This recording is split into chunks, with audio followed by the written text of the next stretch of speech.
di sini saya mau menyampaikan beberapa materi itu tentang keselamatan jalan anak usia sekolah. Di sini materinya banyak, tapi nanti hanya awalannya saja. Nanti untuk yang ini harusnya berkelanjutan, Bu, tidak hanya sekali, tapi nanti ada beberapa kali untuk aksi nyatanya. Untuk yang pertama itu aksi nyata ke rekan guru dulu, yang berikutnya nanti ke orang tua, yang berikutnya baru ke anak dengan menyusun kurikulumnya.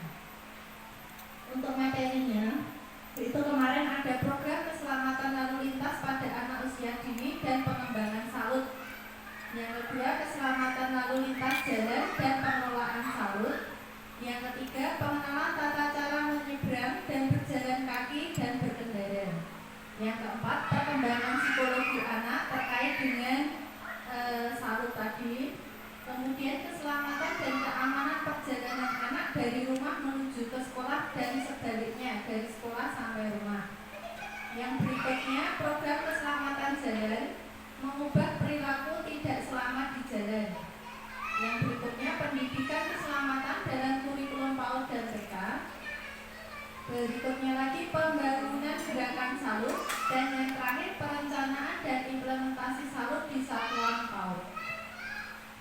Untuk materinya yang pertama, di sini saya akan menyampaikan 2 materi saja. Yang pertama, berjalan kaki dan menyeberang.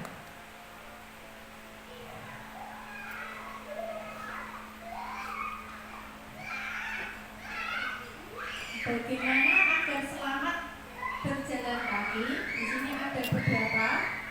Yang pertama, anak-anak harus selalu didampingi oleh orang dewasa. Dan yang kedua, berada di posisi yang terlindungi, yaitu di posisi dalam, atau kalau dengan orang dewasa itu di sebelah kirinya dari orang dewasa tersebut. Yang kedua, berjalan di trotoar. Yang berikutnya, memakai pakaian berwarna terang, khususnya untuk anak-anak. Kemudian gunakan baju berwarna terang saat malam hari. Ini baik anak-anak maupun orang dewasa. Yang berikutnya, gunakan baju atau jas hujan dan payung berwarna terang saat hujan. Nah, yang berikutnya, di manakah tempat menyeberang yang selamat?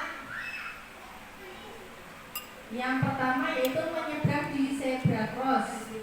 Nah, kadang kita zebra crossnya jauh, kita paling ambil yang terdekat, ternyata itu salah.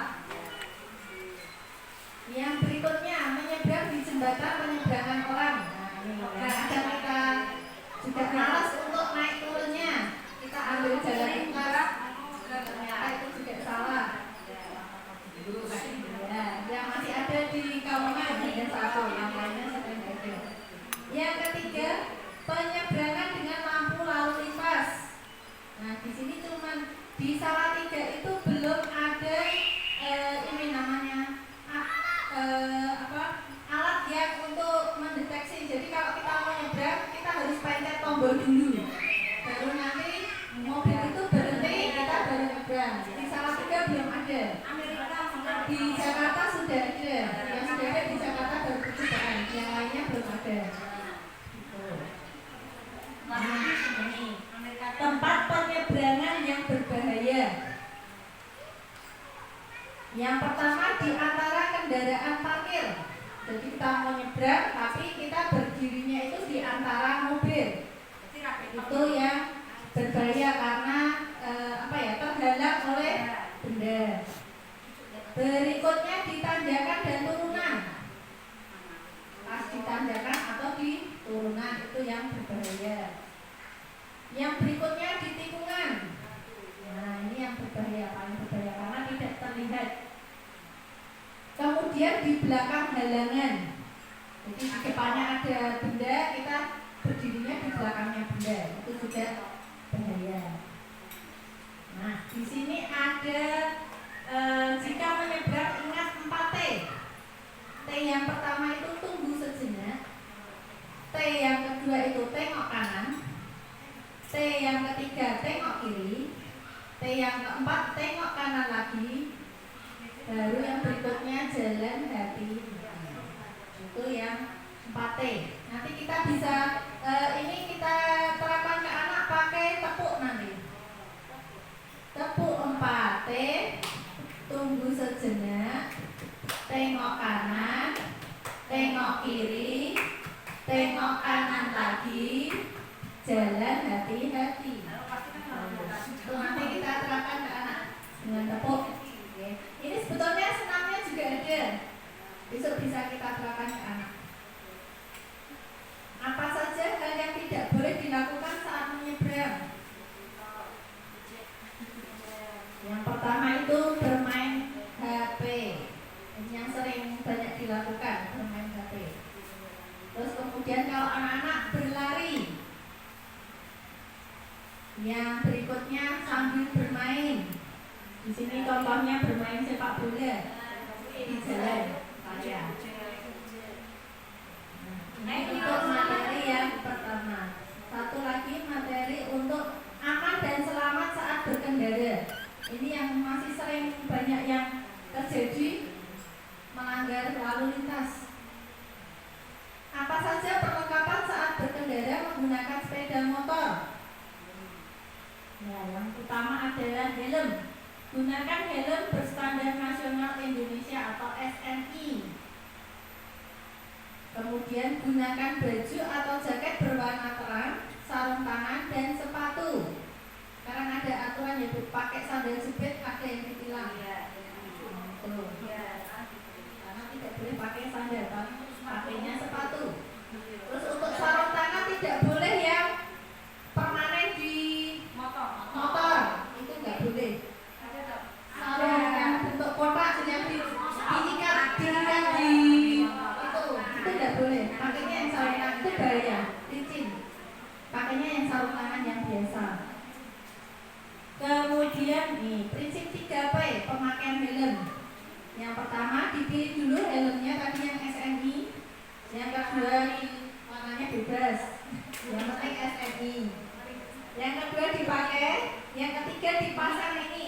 Klik sampai bunyi klik. Nah, kadang ini lupa, yang sering lupanya yang belum dipasang klik. Ini.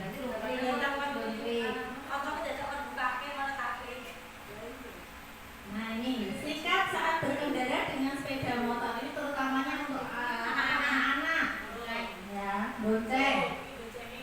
Boncengnya ada yang berdiri, ada yang sambil tidur. Yang pertama itu sambil tidur, yang kedua sambil berdiri, yang ketiga hadap ke belakang. Yang paling betul itu yang duduk di belakang, tidur pegangan. Lalu yang berikutnya, contoh yang salah ini yang penggunaan helm. Ada yang bentuk helmnya gas LPG. Ini yang gambar kedua itu yang belum klik, belum dikat. Yang ini untuk lomba balap karung. Lalu yang ini yang helmnya dibalik. Ini yang bentuknya helm Magicom. Ini sebetulnya ini sudah standar, hanya pakainya kebalik. Itu saja. Nah, itu untuk yang tadi materi yang awalnya saja. Besok kita lanjutkan yang materi selanjutnya tentang salut dan sidul. Selamat itu yang program dari Disub Salatiga untuk anak-anak sekolah. Itu seperti itu. Ya, besok kita ada program nanti bisa berkelanjutan.